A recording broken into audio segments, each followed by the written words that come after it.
Can't say Hakeem without thinking of Rudy Tomjanovich. Yes. Never underestimate the heart of a champion. Give us the dream shake. There it is. Nelson escaping Holiday. The lob for Howard. Oh, man. In their primes, Dwight Howard and Hakeem Olajuwon were two of the best players who ever played the center position in league history. So in today's video, we're going to take the time to dive deeper into the debate between which of these guys is the better player now that they've played the same number of seasons as one another.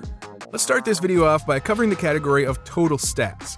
We'll cover Dwight Howard first and then move our way into Olajuwon's numbers. Dwight, over the course of his career, has averaged 15.7 points, 11.8 rebounds, 1.3 assists, and 1.8 blocks. This has helped Howard accumulate total stats of 19,485 points, 14,627 rebounds, 1,676 assists, and 2,228 blocks across 18 seasons of basketball. We're not going to really talk about his shooting percentages because centers usually all put up numbers above 50%, considering how close they play to the basket and how little they shoot from distance, but we will cover the career highs in a single season that Howard's been able to accomplish. Dwight scored 22.9 points in 2011.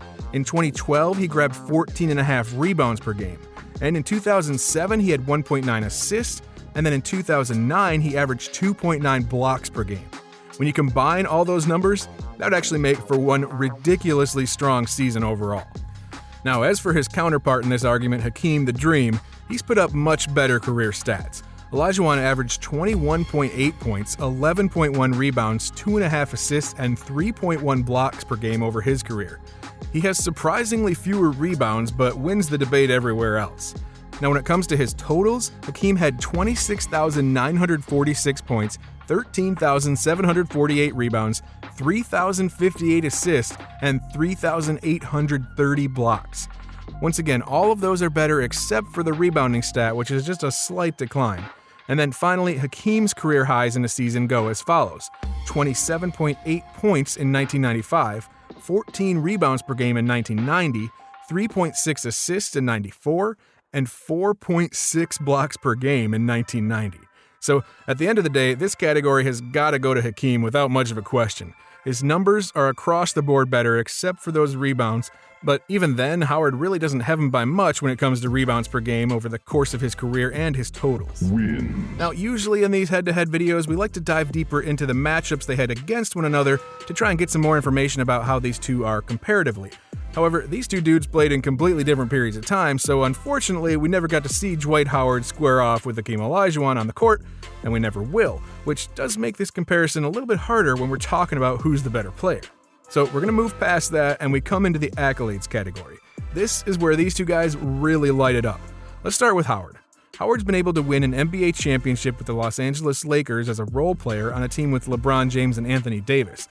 It also came during the NBA bubble, but nevertheless, it's a championship on his resume.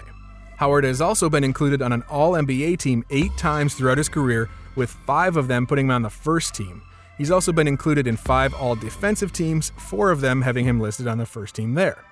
When it comes to some bigger awards, Howard has been able to win the Defensive Player of the Year trophy 3 times throughout his career. He was awarded the blocks leader twice and got the rebounding leader 5 times.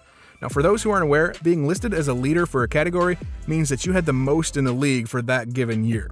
Then flipping it around to Hakeem, he's been able to win not 1, but 2 NBA championships with the Houston Rockets, both of which saw him be the best player on the team by quite a long shot. In both of those series, Olajuwon was able to win the NBA Finals MVP award, plus he was able to win a season MVP around this time too. He got listed onto 12 All-NBA teams, with 6 of them going to the first team, and Olajuwon also got onto 9 All-Defensive teams, with 5 of those being first team. He won the Defensive Player of the Year award twice, 1 less than Howard, and then he became the rebounds leader twice and the blocks leader 3 times. This is a category that really couldn't be any closer. Hakeem has more championships, more finals MVPs, a normal MVP, more All-NBA honors, and more All-Defensive team honors. Now, Dwight does have more rebound leader titles and 1 more Defensive Player of the Year award, but he doesn't win anywhere else, even though he's awfully close everywhere you look. So I'm going to give the accolades category to Olajuwon. Win. Now, our next category we're talking about is the department of team success. Howard, unfortunately, hasn't been as successful in this department. He was a hugely impactful player on the Orlando Magic, completely carrying them for quite a while, but he wasn't as successful in his first stint with the Los Angeles Lakers, nor was he incredibly important during his years with the Houston Rockets, Atlanta Hawks, or Charlotte Hornets. He also spent 9 games with the Washington Wizards, some time with the Philadelphia 76ers, and a few more years with the Lakers. He made it into the playoffs 12 out of the 18 years he's been in the league, but outside of his time with the Magic and a few years that followed, he really hasn't been the most integral part of the team. There were always other stars on every other team he's been on to help keep on pushing into the postseason, such as James Harden, LeBron James, Kemba Walker before he fell off a cliff in terms of production, and Joel Embiid, just to name a few. Now when it comes to Olajuwon, he's played with some strong teammates as well, such as Vernon Maxwell and Kenny Smith, just to name a couple. However, the major difference between Hakeem and Dwight for this category is that Hakeem was always the major player on the team. He was never playing second fiddle to another player on Houston. This man was always the biggest reason they were competitive and attempting to make deep playoff runs. Out of his 18 years in the league, Hakeem won 2 championships and he made the playoffs in 15 of those years. Again, all the while being the most important player. So I'm gonna give this category to the Dream and the Rockets too. Howard needed to do just a little bit more to beat him in this category, and maybe he can win another ring by the time he retires, but until then, this conversation is essentially over in terms of team success. Now, before we move on to the end of this video, we're gonna cover what these guys can do on the court, and that's why we're gonna take a second to show some of their best plays. There weren't any plays against one another, but that doesn't mean what we saw from them wasn't absolutely incredible. Just take a look for yourselves. Leaves Henderson inside, and he has it rejected by Dwight Howard. Snatches this ball up. Gerald goes up. The ball's going to be short anyway. But Down to Hakeem. Trying to turn baseline. Charlotte has just dominated. And that's finishing at the rim with authority. And the foul on Muscala. Jordan wants it. Yeah! Rockets will be playing perimeter defense. Jordan for 3. Blocked by Olajuwon, and Hakeem takes it to end the game. So, before we talk about the winner of this debate, we gotta talk about what these guys are known for to put that out there. Howard is one of those guys who had some locker room issues in the past, either not getting along with people or having some off-the-court problems, though he was always known as a ridiculously strong rebounder with dunking skills that were just out of this world.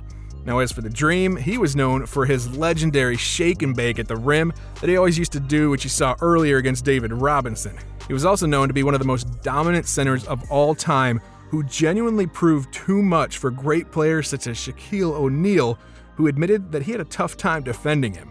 So after all this information, you might have guessed that we've come to the conclusion that Hakeem Olajuwon is the better player than Dwight Howard.